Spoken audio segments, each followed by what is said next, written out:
ওলাই যা তই ঘৰৰ পৰা।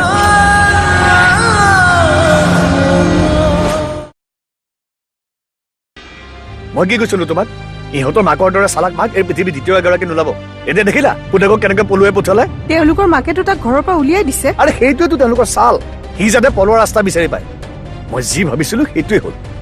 এইবোৰ চব ইহঁত দুজনী মূৰ্খামিৰ কাৰণে হৈছে। ইহঁতে যদি ইমান দিন কথাটো লুকুৱাই নাৰাখিলেহেঁতেন তেনেহ'লে সেই ইমান দিনে জেলত থাকিলেহেঁতেন। চব শেষ কৰি দিলে ইহঁতে।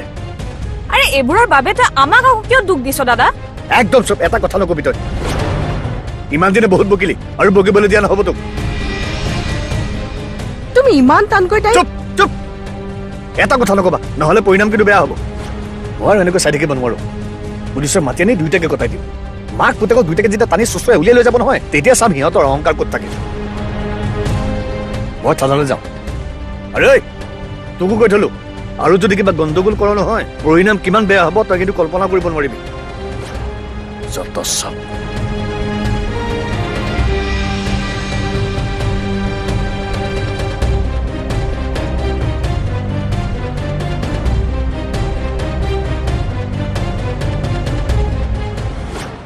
মই যিমান দূৰলৈকে মাক জানো, মায়ে কেতিয়াও তোমাৰ লগত অন্যায় হবলৈ নিদিয়ে।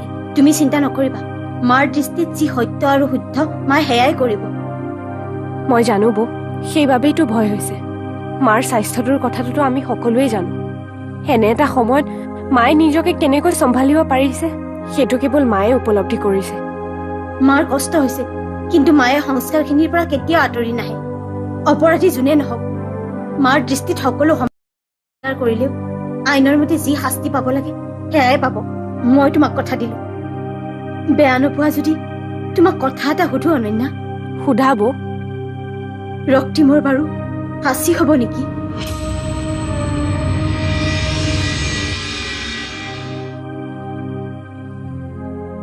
তাই তাৰ মানে ইমান দিনে এই ঘৰখনৰ কথা ভাবিয়েই মনে মনে আছিল। আমি মনত কষ্ট পাম বুলিয়েই তাই নিজৰ স্বামীৰ হত্যাকাৰীজনৰ কথাটো কোৱা নাছিল আমাক। মইহে বহুত ভুল বুজিছিলো তাইক প্ৰথমতে। আৰু ৰক্তিমে ইমান ডাঙৰ কথা এটা আজি 2 বছৰে কেনেকৈ লুকুৱাই ৰাখিব পাৰিলে? নিজৰ মাকজনীৰ পৰাও সি এনেকৈ কথা লুকুৱাব পৰা হ'ল। মোক শক্তি দিয়া ভগৱান। মোৰ সন্তান হলেও নিজৰ ভুলৰ প্ৰায়শ্চিত্ত কৰিবই লাগিব সি। মই অনন্যাৰ লগত অন্যায় হবলৈ দিব নোৱাৰো কেতিয়াও। তাইক মই ন্যায় দিয়াৰ প্ৰতিশ্ৰুতি দিছিলো। গতিকে এতিয়া মই মোৰ বিবেকেৰেহে সিদ্ধান্ত লওঁ, আবেগেৰে নহয়।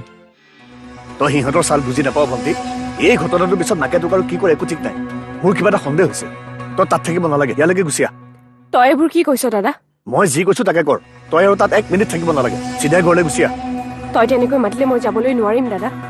মোক বেয়া নাপাবি, কাৰণ এই ঘৰখনক মই যিমানখিনি বুজি পাওঁ সিমানখিনি তই কেতিয়াও নাপাওঁ। এনেকুৱা এটা পৰিস্থিতিত বৌ আৰু মাক মই এৰি থৈ যোৱাটো কিমান এটা ডাঙৰ কথা হ'ব তই ভাবচোন। ইফালে ঘৰত প্ৰিয়মো নাই। ক'ত গৈছে সি? নাজানো, কালিৰে পৰা তেওঁ মোক লগেই দিয়া নাই। সেয়া দেখিলি, মাকে চাগে তাক তোৰ কথা কিবা লগালে, নহলে সি তোৰ পৰা কিয় আঁতৰি ফুৰিব? ভণ্টি মুঠতে এটাই কথা, তই তাৰ পৰা গুচি আহ। কি ব্যৱস্থা কৰিব লাগে মই কৰিম। তই একো ব্যৱস্থা ল'ব নালাগে দাদা। যি কৰিব লগা আছে আইনে কৰিব। ওলোটাই কেছ নকৰিলে আইনে একো কৰিব নোৱাৰে। প্ৰিয়ম আৰু ৰক্তিমক মাকে ঘৰৰ পৰা পঠিয়াইছে যাতে তোৰ ওপৰত কিবা আখেজ ল'ব পাৰে। ৰ ভণ্টি, মই তোক আনিবলৈ গৈ আছো। হেল্ল' দাদা।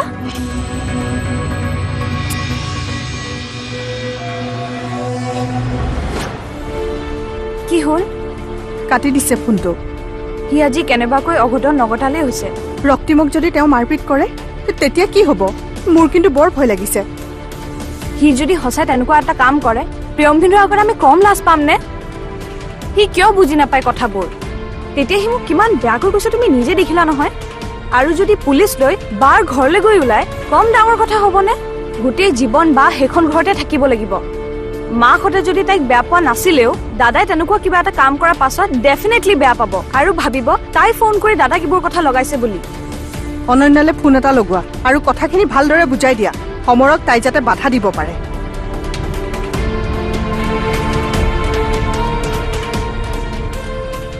বা দাদাৰ লগত তোৰ কথা হৈছিলে নেকি?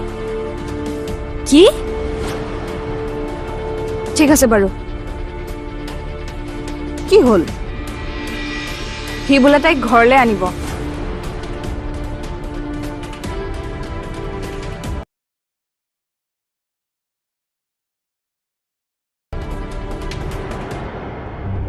তই আৰু আমাৰ ঘৰলৈ যাবলৈ নালাগে দাদা। বৌহঁতে মনত এনেও বহুত কষ্ট পাই আছে, তই আৰু কষ্ট দিব নালাগে। সেইবাবে ময়ে ওলাই আহিছো ঘৰৰ পৰা। যিটো পৰিয়ালৰ এটা মানুহে তোক বৰবাদ কৰি দিলে, সেই পৰিয়ালটোৰ হৈ তই মোৰ লগত ওকালতি কৰি আছ, তোৰ ককায়ৰ লগত। মই তোক এনেকুৱা বুলি ভবা নাছিলো। আমি প্ৰিয়মৰ কথাটো ভাবিব লাগিব দাদা। তেওঁৱেতো মোক উদ্ধাৰ কৰিছে। তেওঁলোকৰ ঘৰত মই এজনী বিধৱা বুলি জানিও মোক এজনী বোৱাৰীৰ মৰ্যাদা দিছে। মই ইমান অকৃতজ্ঞ হ'ব নোৱাৰো তেওঁলোকৰ সন্মুখত। তেনেহ'লে তই সিহঁতৰ কৃতজ্ঞতাখিনিকে হাত আপতি লৈ বহি থাক। সি যেতিয়া পলাই গুচি যাব নহয়, তেতিয়া কিন্তু এই ককাইটোৰ ওচৰত সহায় বিচাৰি নাহিবি। ৰক্তিমে শাস্তি পাব দাদা। মায়ে তাক হাৰি যাবলৈ নিদিয়ে। কেতিয়া শাস্তি পাব সি? যেতিয়া কেছটোৰ ভেলু নোহোৱা হ'ব তাৰপিছত। সি আজিয়ে জেললৈ যাব লাগিব। মই পুলিচত খবৰ দিছো, আহি আছে। এইবাৰ চাওঁ নহয় তাক কোনে বচায়। তই এতিয়া এইবিলাক হুলস্থুল নলগাবি দাদা। আমাৰ ঘৰৰ অৱস্থা খুবেই বেয়া। মই তোক হাতযোৰ কৰিছো, তই যদি এনেকুৱা কিবা এটা কৰ, মই প্ৰিয়মৰ আগত মুখ উলিয়াব নোৱাৰা হ'ম। আৰে তই কিয় মুখ উলিয়াব নোৱাৰা হবি? তাৰ ককাইকে হত্যা কৰিছে, তই কৰা নাই নহয়। গতিকে মুখ উলিয়াব নোৱাৰা সিহঁতে। তই মুঠতে এতিয়া এইবিলাক একো নকৰিবি দাদা, তোক মোৰ শপত। নোকোৱা কিয়? ক'ত আছিলা তুমি কালিৰ পৰা? মোৰ বহুত ভয় লাগিছে নেহা, মোক বচাবানে তুমি? এই কথাখিনি যদি তুমি এক্সিডেণ্ট কৰাৰ দিনাই মোক ক'লাহেঁতেন, তেতিয়া অন্ততঃ মই বুজিলোহেঁতেন মই তোমাৰ কিমান আপোন। কিন্তু এতিয়া আৰু মোক সেই কথাবোৰৰ মাজলৈ সোমাবলৈ বাধ্য নকৰাবা। তুমি যি ভুল কৰিছা তাৰ শাস্তি তুমি পাবই লাগিব। মই শাস্তিৰ পৰা পলোৱা নাই নেহা, কিন্তু মোৰ কঠোৰ শাস্তি হ'ব বুলিহে মোৰ ভয় লাগিছে। মোৰ যদি কিবা এটা হয়, তোমাৰ আৰু প্ৰিয়াৰ কি হ'ব সেইবোৰ ভাবিহে মই। কথাবোৰ তুমি বৰ দেৰিকৈ ভাবিলা ৰক্তিম। এই কথাবোৰ আগতে ভাবি যদি তুমি অনন্যাক ক্ষমা খুজিলাহেঁতেন, তাই আইনৰ ওচৰত তোমাৰ শাস্তিবোৰ কমোৱাৰ কাৰণে অনুৰোধ কৰিলাহেঁতেন। কিন্তু তাৰ সলনি তুমি কি কৰিলা? ক্ষমা খোজাটো দূৰৰে কথা, তুমি তাইক চুৰ সজালা, পাগল সজালা। তোমাৰ অলপো অনুশোচনা নহলনে যে তাইৰ গিৰিয়েকৰ হত্যাকাৰ্যত চকুৰ সন্মুখত দেখি তাই কেনেকৈ সহ্য কৰি আছে? অনন্যা এজনী বাহিৰৰ ছোৱালী হৈও ঘৰখনৰ কথা যিমান চিন্তা কৰিছে, তাৰ যদি অলপো তুমি চিন্তা কৰিলাহেঁতেন, আজি এই অৱস্থা চাবলগীয়া কেতিয়াও নহলহেঁতেন। আৰু প্ৰিয়াৰ কথা তুমি চিন্তা কৰা কোনো দৰকাৰ নাই। তাইক যদি তুমি সঁচাকৈ ভাল পালাহেঁতেন, তেন্তে অনন্যাক তুমি সেইদিনা এক্সিডেণ্ট কৰি তেনেকৈ এৰি নাহিলাহেঁতেন। কাৰণ নিজৰ পৰিয়ালক ভাল পোৱা মানুহে কেতিয়াও আনক বিপদত পৰিবলৈ নিদিয়ে।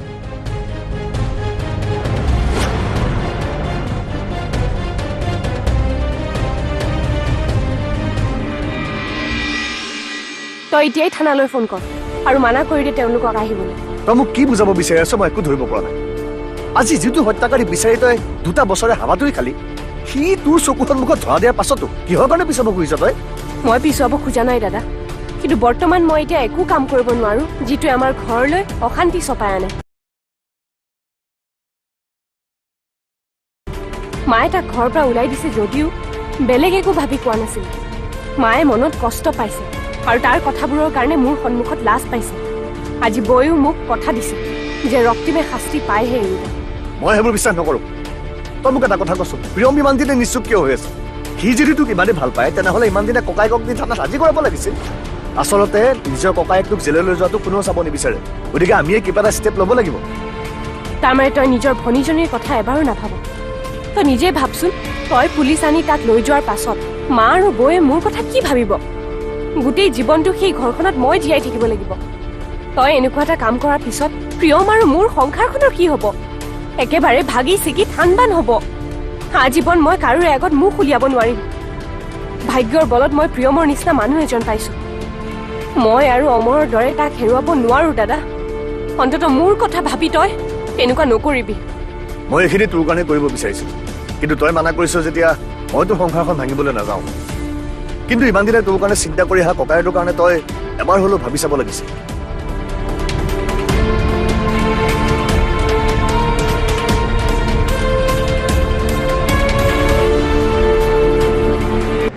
এটা কথা জানি থোৱা, তাইৰ জেগাত যদি মই হলোহেঁতেন, কেতিয়াবাই তোমাৰ ৰূপটো উদঙাই দিলোহেঁতেন। তুমি তাইক ধন্য মানিব লাগে যে তাই এতিয়ালৈকে তোমাক একো কৰা নাই। মই তাই আৰু তোমালোকৰ ওচৰত আজীৱন ঋণী হৈ থাকিম।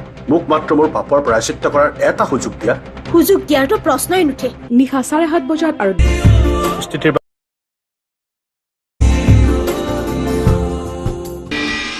প্লিজ নিহা, তুমি মোৰ হৈ অনন্যাক এষাৰ কথা ক'বানে? তুমি যদি কোৱা তাই নিশ্চয় শুনিব। তাই যদি কোৰ্টত এবাৰ কৈ দিয়ে মই সিহঁতক বচাবলৈ বহুত চেষ্টা কৰিছিলোঁ, অমৰক বচাবলৈ বহুত চেষ্টা কৰিছিলোঁ, তেতিয়া মোৰ শাস্তি বহুত কমি যাব। প্লিজ তুমি মোক নিজকে শুধৰণি কৰাৰ এটা সুযোগ দিবানে? তোমাৰ লাজ লাগিব লাগিছিল মোক এইখিনি কথা ক'বলৈ। তুমি কেনেকৈ ভাবিব পাৰিলা যে মই তোমাৰ হৈ অনন্যাক অনুৰোধ কৰিম? অনুৰোধ কৰিব পৰাকৈ তুমি মোক যোগ্য কৰি ৰাখিছানে? মইতো মোৰ ভুল স্বীকাৰ কৰিলোঁ, এতিয়া মই মোৰ পৰিয়ালটোৰ কথা চিন্তা কৰিছোঁ। নাই কৰা তুমি আমাৰ কথা চিন্তা। তুমি কেৱল নিজৰ কথা চিন্তা কৰিছা। একমাত্ৰ তোমাৰ বাবে আজি অনন্যাই নিজৰ গিৰিয়েকক হেৰুৱাবলগীয়া হৈছে। আৰু তুমি কৈছা তাই তোমাৰ হৈ কোৰ্টক মিছা সাক্ষী দিব লাগে। ইমান তললৈ চিন্তা কৰিব পাৰা তুমি? তুমি এতিয়াও বহুত ভুল ভাবি আছা ৰক্তিম। তুমি ভাবিছা এক্সিডেণ্টটোৰ কাৰণে অনন্যাই তোমাক ভুল ভাবি আছে। আচলতে তোমাক এক্সিডেণ্টটোৰ বাবে নহয়, এক্সিডেণ্ট কৰি পলাই অহা বাবেহে তাই তোমাক অপৰাধী বুলি ভাবি আছে। সেইকাৰণে তুমি ভুলতো এনেকুৱা চিন্তা নকৰিবা কেতিয়াও। আজিলৈকে অনন্যাই আমাৰ বাবে যিমানখিনি ত্যাগ কৰিলে তুমি এবাৰলৈ হলেও কথাটো ভাবি চাব লাগিছিল। এটা কথা জানি থোৱা, তাইৰ জেগাত যদি মই হলোহেঁতেন কেতিয়াবাই তোমাৰ ৰূপটো উদঙাই দিলোহেঁতেন। তুমি তাইক ধন্য মানিব লাগে যে তাই এতিয়ালৈকে তোমাক একো কৰা নাই। মই তাই আৰু তোমালোকৰ ঋণী হৈ থাকিম। মোক মাত্ৰ মোৰ পাপৰ প্ৰায়শ্চিত্ত কৰাৰ এটা সুযোগ দিয়া। সুযোগ দিয়াৰতো প্ৰশ্নই নুঠে। এতিয়া যি কৰিব সকলোবোৰ আইনে কৰিব।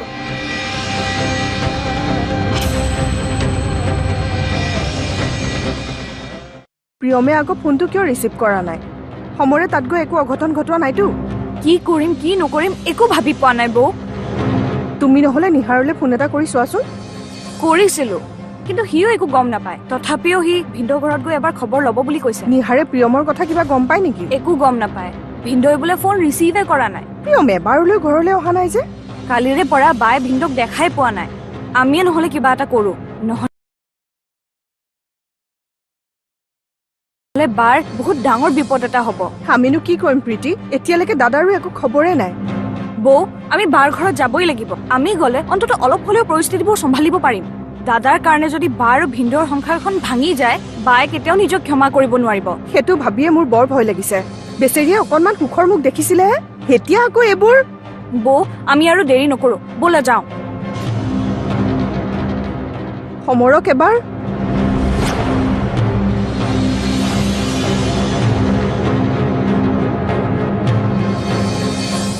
মই জানো আইনাৰ হাতত নিজকে সমৰ্পণ কৰাৰ বাহিৰে মোৰ হাতত আৰু কোনো ৰাস্তা নাই।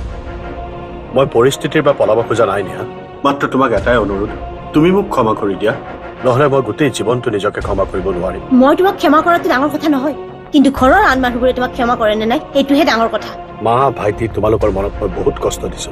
মই জানো তোমালোকক বাৰে বাৰে ক্ষমা খুজি থকাৰ মোৰ কোনো অধিকাৰ নাই। খালি তোমাক এটাই অনুৰোধ, মই নথকাত পাৰিলে ঘৰখনৰ মানুহখিনিক বুজাবা। মই কোনোদিন ঘৰখনৰ দায়িত্বই পালন কৰিব নোৱাৰিলো, আৰু যেতিয়া সুযোগ পালো তেতিয়া সময়ে নাপালো। তুমি যদি মনৰ পৰা অনুভৱ কৰিছা কথাবোৰ, তোমাক ঈশ্বৰেও সহায় কৰিব। তুমি সোনকালে সকলো কথা আইনৰ আগত কৈ দিয়া ৰক্তিম। তোমাক পুলিচে উঠাই নিয়াটো মই চাই থাকিব নোৱাৰিম। মই সিদ্ধান্ত ললোৱেই নিহা। খালি যোৱাৰ আগত তোমাক এষাৰ কথা কৈ যাওঁ, মই পৰিয়ালটোক মই ভাল নাপাওঁ বুলি নাভাবিবা কোনো। সেইদিনা মই পৰিয়ালটোৰ প্ৰতি থকা মৰমৰ কাৰণে এক্সিডেণ্ট কৰি পলাই আহিছিলোঁ, আৰু মই জানো সেইটোৱে মোৰ জীৱনৰ আটাইতকৈ ডাঙৰ ভুল হৈছিল। আৰু আজি পৰিয়ালটোৰ প্ৰতি থকা দায়বদ্ধতাৰ কাৰণে মই আইনৰ ওচৰত গৈ সৈ কাঢ়িব বিচাৰিছোঁ। আৰু মই জানো এই দুইটা সিদ্ধান্তই সম্পূৰ্ণ বেলেগ, কিন্তু এই দুইটা সিদ্ধান্তত পৰিয়ালটোৰ প্ৰতি থকা মৰমেই বুজাই নিহা।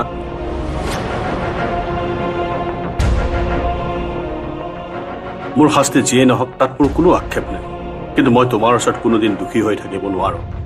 তুমি মোৰ কাৰণে যিমানখিনি ত্যাগ কৰিলা সেইখিনি মই কোনোদিনাখনেই বুজিবলৈ চেষ্টা নকৰিলো। তোমাৰ মৰমখিনিক মই কোনোদিনাখনেই সন্মান নিদিলো। তুমি মোৰ জীৱনলৈ পত্নী হৈ অহাটো মোৰ সৌভাগ্য আছিল নিহা।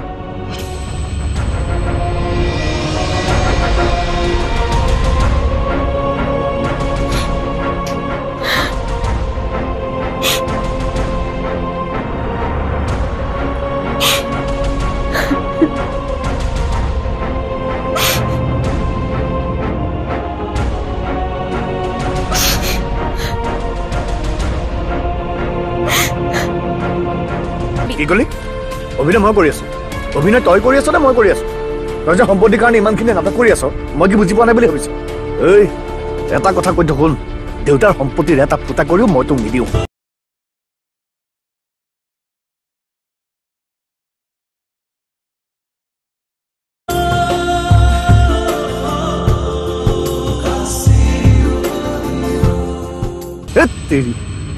কি কোৱা আছিলো তাৰ বাবে মই? আৰু আজি প্ৰিয়মৰ কাৰণে তাইবোৰ সকলো দুখ সকলো কষ্ট পাহৰি গ'ল। তাৰমানে বায়ে তোক তাহাঁতৰ সংসাৰখন ভাঙি যাব দিব লাগিছিলে। চুপ, এটা কথা নকবি তই। যত কুটৰ খাই তই, তোৰ কাৰণে তাই যে এটা ভাল ডিচিশ্যন ল'ব লগা হৈছে। তাইৰ কেছটোৰ কাৰণে দিন ৰাত একাকাৰ কৰি কিমান কষ্ট কৰি মই কোৰ্ট কাছাৰী কৰিছিলো, আৰু আজি তোৰ কাৰণে তাই মোক গুৰুত্ব নিদিয়া হৈছে। তুমি এইবোৰ কি কৈ আছা? এইকণ সময়ত ভনী দুজনী ভালটো চিন্তা কৰিব লাগে, আৰু তাকে নকৰি তুমি তুমি কি কৰা দেখিলা? হা, মই কি তালত নিজৰ স্বাৰ্থ পূৰণ কৰিবলৈ গৈছিলো বুলি ভাবিছা নেকি? গৈছিলি। তাত তোৰ এটাই স্বাৰ্থ আছিল, যেনেকৈ বাক আৰু তোক পুলিচে ঘৰৰ পৰা উঠাই নিছিলে, তেনেকৈ ৰক্তিমকো পুলিচে উঠাই নিব লাগিছিলে। তই বাৰ কথা চিন্তা কৰি এইবোৰ একো কৰা নাছিলি। আমাৰ আগত তই আৰু মিছা অভিনয় কৰি নেদেখাবি। কি কলি? অভিনয় মই কৰি আছো। অভিনয় তই কৰি আছ নে মই কৰি আছো? তই যে সম্পত্তিৰ কাৰণে ইমানখিনি নাটক কৰি আছ, মই কি বুজি পোৱা নাই বুলি ভাবিছ? এই এটা কথা কৈ শুন, দেউতাৰ সম্পত্তিৰ এটা ফুটা কৰিও মই তোক নিদিওঁ। যি কৰিব লগা আছে কৰি ল।